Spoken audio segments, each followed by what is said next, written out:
కరీంనగర్ 12వ డివిజన్లో దొంగ ఓట్ల వ్యవహారం రాజకీయంగా చర్చనీయాంశంగా మారింది. కాంగ్రెస్ అభ్యర్థి తిప్పారపు స్వప్న శ్రీనివాస్ సోమవారం ప్రజావాణిలో కలెక్టర్కు ఫిర్యాదు చేశారు. గత మున్సిపల్ ఎన్నికల్లో దాదాపు 300 దొంగ ఓట్లు నమోదయ్యాయని ఆరోపించారు. ఈ విషయంపై ఆధారాలు సమర్పించిన ఆయన అధికారులపై పూర్తి నమ్మకం ఉందని, న్యాయం జరుగుతుందని ఆశాభావం వ్యక్తం చేశారు. దొంగ ఓట్లపై కఠిన చర్యలు తీసుకోవాలని డిమాండ్ చేశారు. పేరు తిప్పారపు శ్రీనివాసు. నేను 12వ డివిజన్ కార్పొరేటర్ కాంటెస్ట్ అభ్యర్థిని. మా మిసెస్ స్వప్న గారు. మేము గడిచిన ఎన్నికల్లో మేము పోటీ చేయడం జరిగింది. పోటీ చేసి మేము కొంత ఓటమి పాలైనాము. ఓటమి పాలైనటువంటి కారణాలు ఏంటి మేము వెలికి తీస్తే అందులో దొంగ ఓట్లుగా గుర్తించాము. ఆ దొంగ ఓట్లు ఎక్కడెక్కడ ఉన్నాయంటే వివిధ ఇండ్లలో ఉన్నటువంటి దొంగ ఓట్లను గుర్తించడము. ఒక గ్రామానికి చెందినటువంటి ఒకే సామాజిక వర్గానికి చెందినటువంటి వారు సుమారుగా ఒక 300కు పైగా ఓట్లు వచ్చి ఇక్కడికి వచ్చి మన 12వ డివిజన్లో ఓటు హక్కు వినియోగించుకున్నట్టుగా మాకు అనుమానాలు వచ్చి మేము ఎంక్వైరీ చేయక కొంత సేకరణ చేయక మాకు దొంగ ఓట్లు గుర్తించాము. వారు కూడా ఒక గ్రామానికి వార్డు అభ్యర్థిగా ఉండి వార్డు మెంబర్గా ఉండి కూడా ఇక్కడ వచ్చి ఓటు హక్కు వినియోగించుకున్నాడు. ఇలాంటి వారిపై కఠిన చర్య తీసుకోవాలని, అదేవిధంగా కొంతమంది మన 12వ డివిజన్లో ఓటు హక్కు వినియోగించుకున్నారు, మరియు 44వ డివిజన్లో కూడా ఓటు హక్కు వినియోగించుకున్నారు. వారిని కూడా మేము గుర్తించడం జరిగింది.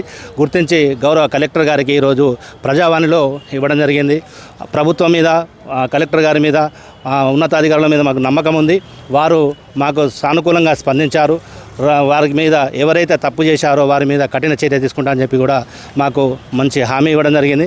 వారి మీద నమ్మకంతో మేము ఈరోజు ప్రజావాణిలో ఇచ్చి వారి నమ్మకం కోసము, వారి తీర్పు కోసం మేము ఎదురు చూస్తామని చెప్పి తెలియజేస్తున్నాం.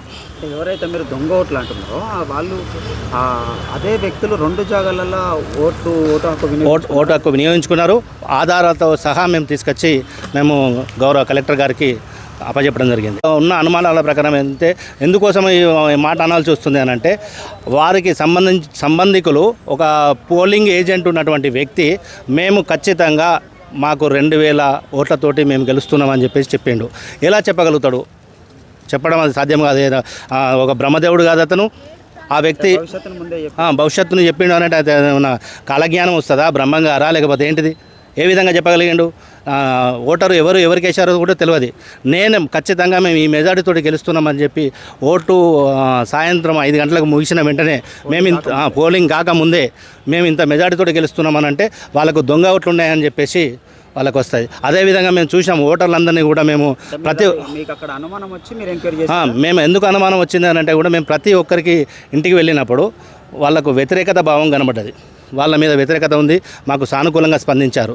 ఈ స్పందన ఏమైంది అని చెప్పేసి మేము వెతికి తీయగా మేము వాళ్ళందరూ ఓటు వేయడానికి వస్తే రావాల్సింది మనము సాధారణంగా సిటీలో ఉన్నాం కాబట్టి కార్లలో వస్తారు, బైకులలో వస్తారు, లోకల్ ప్యాసింజర్ ఆటోలలో వస్తారు. కానీ అప్పి ఆటోలో, టాటా ఏసీ ఆటోలో అంటే వివిధ గ్రామాలకు వెళ్ళి వస్తే మాత్రమే ఆటోలతోటి వినియోగించుకుంటారు. కాబట్టి దాని మీద మేము అనుమానం వచ్చింది.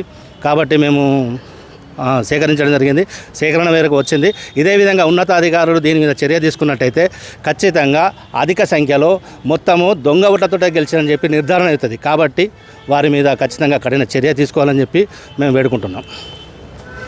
నా పేరు తిప్పారపు శ్రీనివాసు.